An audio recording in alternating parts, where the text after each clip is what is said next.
Beaucoup d'observateurs ont trouvé que la campagne de François Hollande a été un peu somnolente. Qu'est-ce que vous en pensez, vous? Je trouve que les électeurs n'ont pas trouvé ça. Quels sont les meilleurs observateurs d'une campagne? C'est ceux qui votent, c'est les citoyens. S'ils avaient trouvé la campagne somnolente, celle de François Hollande, ils ne l'auraient pas placé en tête, comme jamais ils n'ont placé en tête un candidat socialiste au premier tour d'une élection présidentielle. Jamais. Mais c'est peut-être pour ça qu'il est arrivé premier, justement. Parce qu'il était somnolent, vous croyez que les Français, ils regardent... Pas somnolent, mais on va dire Nicolas et tiède. Pimprenel, ils ont passé Nicolas et Pimprenel. C'est un peu tiède, moins on s'avance sur certains dossiers, moins on risque de déplaire, et moins on risque d'être clivant, et du coup, plus on séduit le monde en se disant, finalement... 60 propositions, un chiffrage, il n'en est jamais sorti, il n'en a pas ajouté une, il n'en a pas retiré une, y compris sous la pression des uns et des autres. Et vous me dites, c'était pas clair, il n'a pas voulu se mouiller, il n'a pas voulu s'avancer. Le mariage homosexuel, c'est pas clair? L'adoption pour les couples homosexuels, c'est pas clair? La suppression de la circulaire Guéant sur les étudiants étrangers, c'est pas clair? La création de 150 000 emplois d'avenir, c'est pas clair? La création de 60 000 emplois dans l'éducation nationale, c'est pas clair? Et vous continuez à dire, c'est pas clair, c'est pas clair. Et qu'est-ce qu'il a dit de clair, Sarkozy? Qu'est-ce qu'il a dit de clair? Qu'il allait supprimer le bouclier fiscal qu'il allait créer, qu'il avait créé?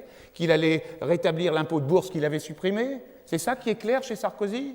Non, mais franchement, non, oui, on parle du PS, mais ça reprend des arguments qu'on entend dans l'entourage de Sarkozy. Et ça, moi, ça m'énerve. Ça se voit, hein? Bon. Dans le début de la campagne de François Hollande, il y a eu surtout les 2 semaines de novembre de négociations avec les Verts. Maintenant, on sait le score qu'a fait Eva Joly au premier tour, il était 2,31% des suffrages. Est-ce que finalement, vous vous êtes quand même engagé à des projets en commun? Est-ce que vous n'avez pas payé un peu fort l'unité à gauche? Est-ce que je peux vous dire quand même que Eva Joly, elle a augmenté le score des Verts de 30%? 30%, passer de 1,57 à 2,31, voilà, c'est plus que 30%, hein.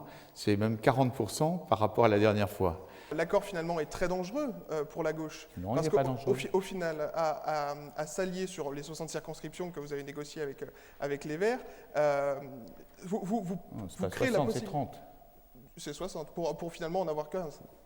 C'est 30 pour en avoir 15 gagnables.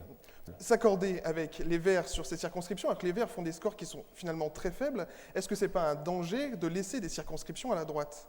Je pense que le score qu'a fait Eva Joly dans cette campagne présidentielle n'a rien à voir avec ce que valent les sensibilités vertes écologistes qui s'exprimeront dans les prochains scrutins.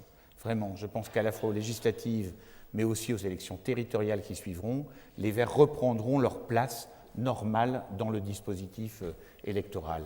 Et que donc il ne faut pas mépriser un allié. On n'a pas le droit de mépriser un allié.